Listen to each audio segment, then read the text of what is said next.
Notre relation avec Christ est sur la base de la communion. Unité dans la vie, le dessein, l'expérience, la discipline, la mort, l'ensevelissement et la résurrection, dans l'onction, et enfin unité avec lui dans sa gloire céleste. Il nous faut réaliser que ce Jésus se manifeste lui-même d'une manière spirituelle dans nos vies. Lorsque Luc écrivit le livre des Actes, il commença par ces mots: tout ce que Jésus a fait et enseigné depuis le commencement. Acte 1:3. Il impliquait dans ces mots cette pensée: je vais maintenant écrire tout ce qu'il continue à faire et à enseigner. C'est le même Jésus. Il accomplit la même œuvre et fait les mêmes choses, mais il y a une différence.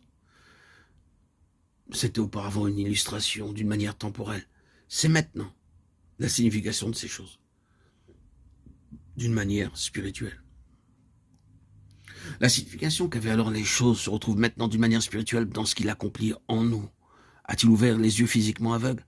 Il ouvre maintenant les yeux spirituellement aveugles. Et cela est beaucoup plus important. Ce même Jésus continue la même œuvre dans toute sa signification en vous et en moi. Il répète sa vie spirituelle d'une manière spirituelle. Il agit désormais davantage dans la ligne de la signification que dans celle des actes. Pourquoi disons-nous cela?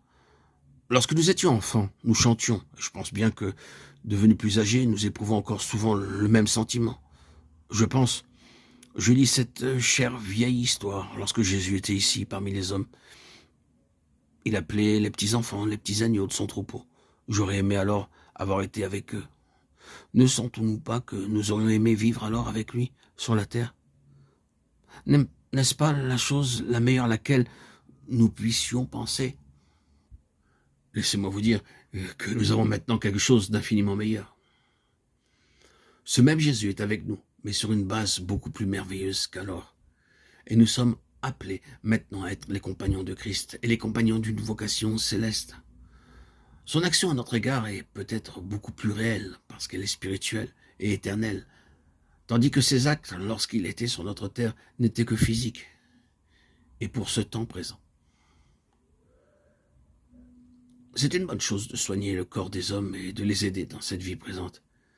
Mais il y a quelque chose d'infiniment plus grand que cela. C'est cette vocation céleste, ce qui est éternel, ce qui ne passera pas, comme le travail de notre vie, lorsqu'il n'y aura plus de temps. C'est pourquoi, frères saints, compagnons d'une vocation céleste, nous sommes compagnons de Christ, si nous tenons ferme. Jusqu'à la fin, notre assurance première, Hébreux 3:14. C'est pourquoi, frères saints, participants de la vocation céleste, Hébreux 3:1. Vous êtes participants de l'Esprit Saint, Hébreux 12:8. Si vous êtes exempt de la discipline à laquelle tous participent. Dans Luc 51:7, ce même mot est traduit par compagnon.